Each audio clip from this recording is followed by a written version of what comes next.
Hi everyone, Zoe and Joe here, and today we're talking to you about a goal setting tool called Well-Formed Outcomes. Now, this is something some of you may have come across if you've looked at NLP or you've done much goal setting before. And it's a way to set goals to guarantee that you can achieve them. So one of the biggest mistakes that people set when setting goals is they set goals that they can't achieve because they're outside of their control.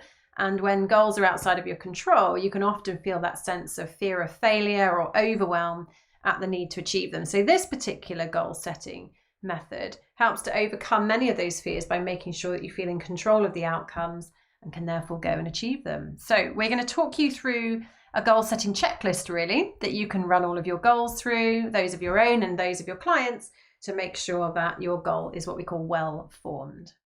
So where do you want to start, Joe? So there's 7 questions. So it's nice, easy tool, quite easy to remember. So the first question is, what do you want? And what we mean by that is, what specifically do you want? And it needs to be stated in positive terms. So if somebody says that their goal is to lose weight, that would still be considered to be a negative because it's about getting rid of something. And this exercise, Well-Formed Outcomes, is all about making sure that your attention is on the thing that you really do want. So we want detail here in the answer. We want when and where do you want to achieve your goal. So an example might be, I want to start my coaching training in September 2021.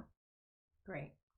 The next goal setting question here is it achievable? And this is usually a very straightforward one of yes or no. And what you're looking for here, has somebody else done it? If somebody else has done it, then feasibly I should be able to do it too. But what you're looking for from the coaching perspective is a resounding yes. So if you get somebody going, oh, I'm not sure, that feels no, then the goal isn't the right goal. So you would go back up to the top, reframe the goal until you can get past that achievable measure and make sure that you're getting a resounding and clear yes. Yeah. And then the third question is, what will I accept as evidence that I have achieved my goal? And this question is all about the senses. So we want to know, what are you going to be seeing when you've achieved your goal? So if the example is that you will have signed up to start your coaching training in September, you might be seeing an email confirmation that says, welcome to Inga Company Coaching Training. You might see access to your online resources. How will you be feeling? So you might say, well, once I've booked on, I will feel a sense of relief because it's been on my list for years. I'll feel excited. I'll feel a little bit nervous about, will my fellow trainees have more coaching knowledge and experience than me? And what will you be hearing? You might say, well, I'll be hearing my partner say, oh, thank goodness you finally booked on it. I've heard you talking about it for years. So it's very personal to the individual. When you are facilitating this exercise with somebody else, you'll know if they've answered that question well, because you will be able to fully imagine this. You'll be able to see it. You'll be able to imagine the experience of it. So explore that until you're at that point. You might also consider smells. So I'll say to a client, so, will you have a drink with you then when you're receiving this email? I say, oh yeah, I'll have a cup of coffee with me. Okay, so you'll be smelling coffee. And might even talk about, what will you be wearing? When will you be? Where will you be when you're achieving this? So this is all about building out the experience. Yeah. The next question is a really important one. So this is about whether you are in control of the outcome. So in the example that Joe has set, let's imagine that you're in a workplace and you want to do your coaching training and you can only do it if your company sponsor you. So setting yourself the goal of doing your coaching training, knowing that you can only do it if your company sponsors you, is something that is outside of your control because you need somebody else to approve the funding in order to enable you to do it. So what you would be in control of is perhaps writing the business case or, or talking about the benefits and warming your manager up to the idea that you want to do this program. So if you get a resounding, yes, I'm in control of the outcome, that's great. that's what we want. But if that person isn't certain that they're in control of the outcome, you would go back up to the top again, reframe the goal so that they are absolutely in control of the process and the goal that they've set themselves. Yeah. And then, so if you've got as far as 3 to 4 and you've got a good answer, you're fully in control of it. The next question is, are the costs and consequences of achieving this goal acceptable? So is it worth the time that it's going to take? Is it worth the financial outlay? Is it worth the outlay in terms of effort?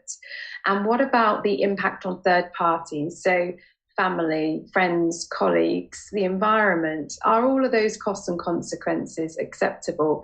So rather than somebody just saying yes, you want to explore each of those with them, so that they really connect with it and can make sure that there is alignment to their goal. Yeah. The next question after you've gone through these costs and consequences, exploring your resources. So this question is, do you have all of the resources that are necessary for you to achieve your goal? And this is really about getting ahead of any obstacles that you might face along the way. And resources are things obviously like finances. It might also be time. It might be support. It might be premises or a space in order to do your study. It might be childminding if you need somebody to watch your children. It can be all sorts of things, but do you have the resources or can you get them? Are two great questions to explore. And if here it's a no, then the first goal that you might set yourself is actually aligning up all of the resources that you need in order for your other goal to be achieved. Yeah, and those resources are both tangible resources that Zoe's been talking about, and also intangible. So it could be beliefs. Do you have the knowledge and the beliefs that you need in order to achieve this goal?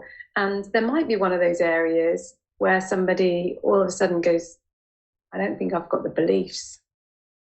And then you know that there's some work to do together around beliefs before you would come back to this. So the goal then would become about getting the set of beliefs in order to achieve that goal. So you start to imagine that timeline. So if you can't achieve that bit, work back along the timeline until you get to a goal that's part of that you are, that it does fulfill. So question 7, and I've just realized I said there were 7 questions, so there's actually 8. So how does achieving this goal honor your values? So values are the things that are really important to us. They're our must-haves in life. They're the things that motivate us. So if the example we've been talking about is signing up to do a coaching qualification, the person might say, it honors my values of learning, of growth, of connection. It honors my values of achievement being important to me. So that really helps them to connect with those inner things. If there's a values conflict, then obviously that's something then that needs to be explored. Yep. And the last question sounds simple. It's, if you could have it now, would you? What you're looking for here again is a resounding yes. Now, sometimes you get yes buts.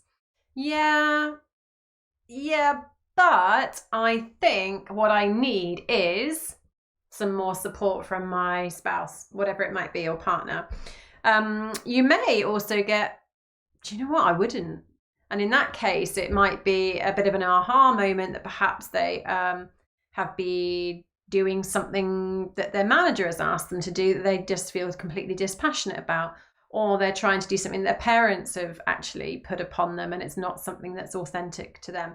So those can then be further coaching kind of on from that to explore, okay, so let's start with what you want. Let's begin at the very beginning. So you can see how a simple checklist of 8 questions can actually lead you into lots of different areas and can be really empowering for clients to have goals that they feel so in control of. This particular process came from our master practitioner of neurolinguistic programming, which was designed by Tad James. So that's where this exercise originates from, and I think you can find it in various different NLP sort of books and studies. So we hope you've enjoyed it. Hope you find it useful.